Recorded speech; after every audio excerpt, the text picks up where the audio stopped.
I'm Kathleen Smith. And I'm Rachel Bozeman. Welcome to our podcast bonus edition on leveraging social networks, not only for connecting with others, but to gather information and research companies you want to work for.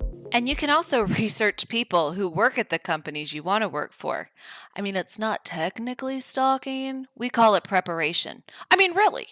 So let's kick it off with some of our top tips with some social networking basics. So tip number 1, selecting your social network. They're not all built the same. LinkedIn is wonderful, but it's not the silver bullet for every cleared job seeker. So don't put all those eggs in one basket. If you're searching for a job, know that not all recruiters use LinkedIn. Many do, but often on the back end once they've already found you, versus using it on the front end as a sourcing tool.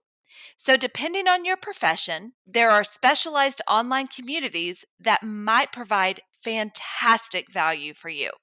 For example, in the cyber community, X, previously known as Twitter, is often a great option. If you're a software developer, check out GitHub. Or if you want to work in state, federal, or local government, check out GovLoop. Tip number 2, be a better applicant. Remember using social media as a research tool in your job search. Following companies of interest, LinkedIn, Facebook, Instagram. Be sure you're joining the industry groups to gather more information. It's very interesting how much information is shared as far as contracts, things like that. Before applying for a job, always be sure you're checking the social networks to see if you have any contacts that already work there that can give you some intel on being a better applicant. Your ultimate goal is to be referred into the company rather than just being an applicant.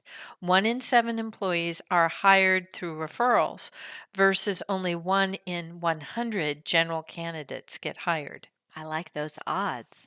Tip number 3, be professional. Realize you're in a public forum on every social media site. Think about what you like, what you post, what you share.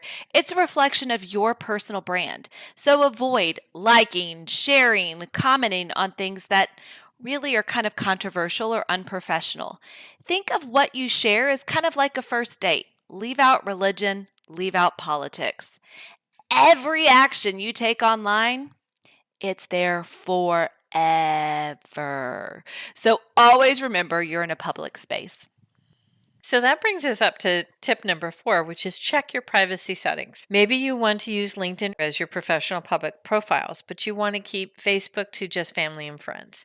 Considering making your Facebook profiles private in that scenario, that still maintains a level of discretion when you're posting. You can never know who knows you, and you might rub someone the wrong way if you're sharing some information that you really shouldn't. There are privacy controls that are much more robust than they have been in the past, but you're still connecting with other people whom you don't control.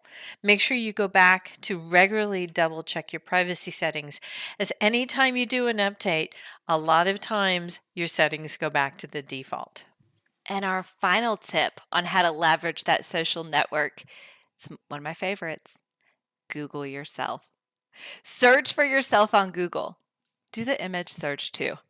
Always fun to see what immediately pops up and what might be looming out there for some random account you created in the past that you forgot all about, right? So other people might have posted something about you too. Do yourself a favor. Be aware of what's out there on you. So now that we've sort of covered some generalized tips as far as using social media for job search, and it's really interesting. We have started sharing these tips in presentations that we do at many classes across the country for transitioning military. We've actually been doing those since 2008. Whew, it's been a while. But I wanted to share some specific tips just for LinkedIn, because LinkedIn is basically for finding a new job, especially nowadays. Anytime you look on, everyone's posting that they're hiring. Even you're hiring, aren't you, Rachel? I sure am. I sure am. So let's start with your LinkedIn profile picture. If you're in job search, your safest best is to have a headshot just as you would be dressed for an interview. If you're in military service transitioning into the civilian sector, skip the uniform and go for more civilian clothes, as that is what your future you're looking for. Some folks with security clearances don't choose to include a photo, and that's fine, especially if you're in the intel community. But realize that, it is your profile picture. So I always recommend use some kind of other picture. You don't necessarily have to do that. Consider having someone take a picture of you versus doing a selfie, because selfies are not necessarily very flattering. And no props or anything like that in the picture or action shots. Use your superhero pictures for something else. Absolutely. And that professional headline. Not only do you need a great picture, but you want to go ahead and demonstrate in that very prime territory the type of value that you can offer to others. So your headline should really focus on your career and be forward looking. Take a look at the profiles of others in your desired profession and pull the best of what they have to offer. Use an actual relevant job title coupled with some of your key strengths, separated by a pipe character. If you could see me right now, you would see me doing the pipe character. Steer clear of vague soft skills such as people person in this section. And that leads us next to your summary. Your LinkedIn summary is really a much more robust version of your elevator pitch. It is in this area where you go on ad infinitum as to where you are. I always recommend no more than 3 paragraphs. I actually do 2 paragraphs, because you need to really quickly and effectively communicate who you are and the value you bring. But be sure you're also using the terminology that's in your industry. The other thing I always like to add in this area is if you're interested in relocating or open to relocating, this is a definite area to put that in. Experience. Experience. If you've listened to our resume bonus edition, if you haven't, check it out after this. You heard us talk about the importance of the accomplishment statements. Just as with your resume, focus on what you accomplished with the responsibilities you were given when describing your experience in the profile. The most recent 10 years are the most critical when it really comes down to the job search.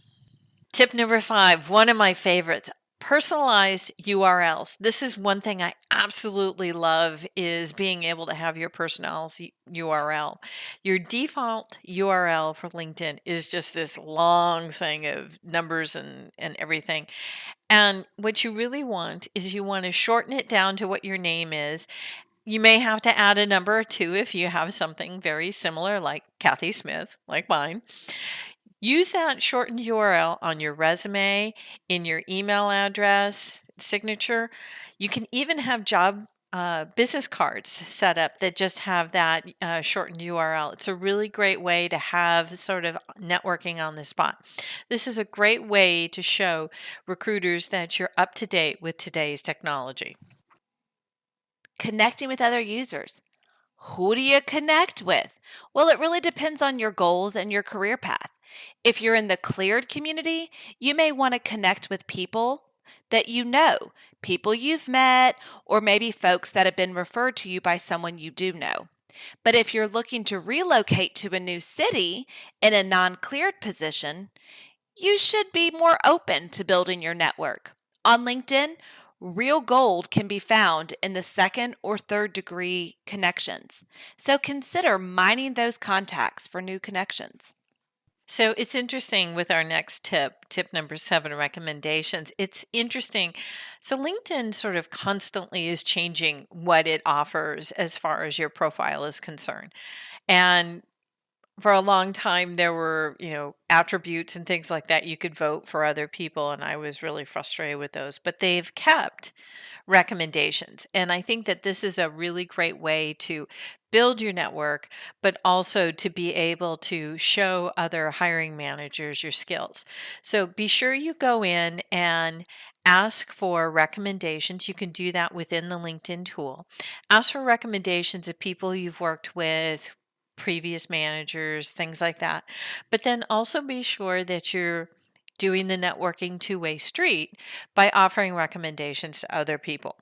So, and you can realize that when someone does do a recommendation for you, you get to review that before it's posted on your profile, and you can approve it or not. And you know what? Don't put your security clearance on your LinkedIn profile.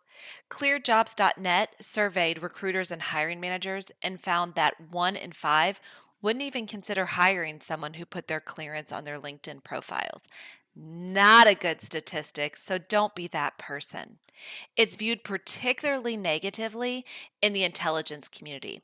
And the thing is, you don't know which companies, recruiters, hiring managers are that 20% that'll toss your application right out of the way when looking for those clearance publicly. So, all really great comments. Rachel, thanks so much for sharing your input on this. Thanks to everyone for listening, and please subscribe to this podcast if you liked what you've heard. Rate and review us on the platform you're listening to so you can help us get a larger audience. Thanks, everyone. Hasta la vista.